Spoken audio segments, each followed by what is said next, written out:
வணக்கம் நண்பர்களே. நம்ம யாதொன்றும் யூடியூப் சேனல் சார்பாக ரொம்ப நாளாகவே யாராவது ஒரு பெரிய மனிதரை பேட்டி எடுக்கணும்னு ரொம்ப நாள் ஆசை எனக்கு. அந்த ஆசை நிராசையாயிடுமோன்னு யோசிச்சுக்கிட்டே படுத்துக்கிட்டு இருந்தேன். தூக்கம் வந்துடுச்சு.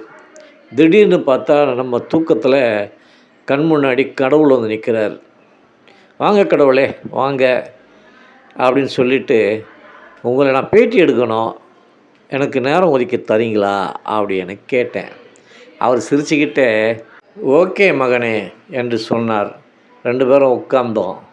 நான் கேட்ட முதல் கேள்வி, மனித இனத்தில் உங்களை எது சாமி ரொம்ப ஆச்சரியப்படுத்துது அப்படின்னு கேட்டேன். அதுக்கு அவர் சொன்ன பதில், மனிதன் ரொம்ப நாளாக குழந்தையாக இருக்க பிடிக்காமல் சீக்கிரம் வளர்ந்து பெரியவனாயிடுறான். ஆனால் வளர்ந்த பிறகு நீண்ட காலமாக குழந்தையாகவே இருந்துகிட்ருக்கான்.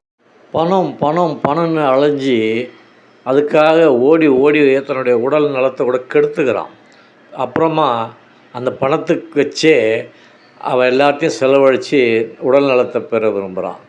எதிர்காலத்தை பற்றி எப்போ பார்த்தாலும் சிந்திச்சுக்கிட்டே இருக்கிறான்.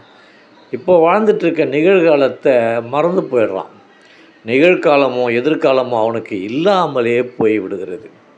சாகாமல் இருக்கணும்னு வாழறான், ஆனால் வாழாமலே ரொம்ப சீக்கிரத்தில் தவறான வழிகளில் போய்ட்டு செத்து போகிறான் என்று சொல்லிவிட்டு கொஞ்ச நேரம் அமைதியானார் கடவுள். ஒரு தந்தையாக இந்த பூமியில் நீங்கள் உலக மக்களுக்கு, உங்கள் பிள்ளைகளுக்கு என்ன சொல்ல விரும்புகிறீங்க சாமி அப்படின்னு கேட்டேன். ஒரு மெல்லிய புன்னகையோடு தொடர்ந்தார். தம்பி, நம்மை மற்றவர்கள் நேசிக்க வேண்டும் என்று வலுவாக யாரையும் கட்டாயப்படுத்த முடியாது.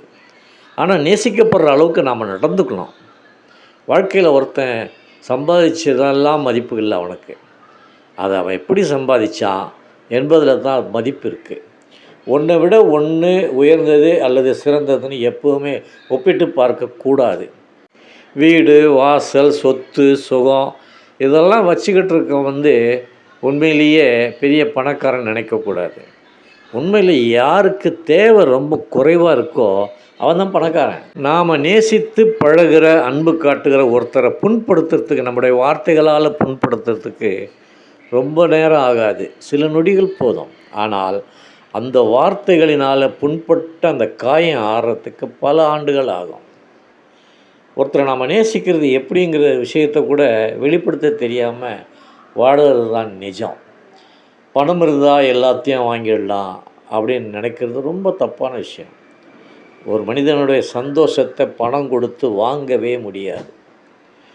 ஒரு விஷயத்தை 2 பேர் பார்க்குறாங்க, பார்க்கும்போது அவருடைய பார்வைகள் வேறுபடும், அவருடைய புரிதலும் வேறு விதமாக இருக்கும்.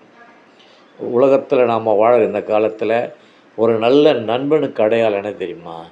தன்னுடைய நண்பனை பற்றி எல்லா விஷயத்தையும் தெரிஞ்சு வச்சிருக்கணும்.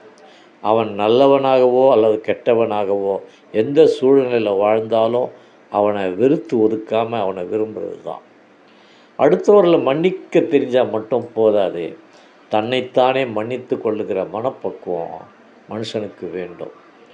நாம் சொல்கிறத ஒருத்தர் மறக்கலாம், நாம் செஞ்சதை கூட மறந்து போகலாம். ஆனால் அதன் மூலம் பெற்ற அந்த உணர்வை அவர்கள் ஒருபோதும் மறக்க மாட்டார்கள். தெரிஞ்சிக்கப்பா அப்படின்னு சொல்லிவிட்டு இதோட பேட்டியை முடிச்சுக்கலாமே அப்படின்னாரு. சரிங்க இறைவா, என்னுடைய ஆசையை நிறைவேற்றி கொடுக்கறதுக்காக உங்கள் பொன்னான நேரத்தை ஒதுக்கி கொடுத்துட்டீங்க, ரொம்ப நன்றி. இதுபோல் அடிக்கடி நாம் 2 பேரும் பேசலாம், நிறைய விஷயங்களை உங்கள்கிட்ட கேட்டு தெரிஞ்சுக்கணும் ஆண்டவரே அப்படின்னு சொன்னேன். மகிழ்ச்சியோடு வாழ்த்தி விட்டு சென்றார். இந்த பதிவு உங்களுக்கு பிடித்திருந்தால் உங்கள் நண்பர்களுக்கு ஷேர் பண்ணுங்கள், லைக் பண்ணுங்கள், சப்ஸ்கிரைப் பண்ணுங்கள். மீண்டும் இன்னொரு பதிவுடன் சந்திக்கிறேன். நன்றி, வணக்கம்.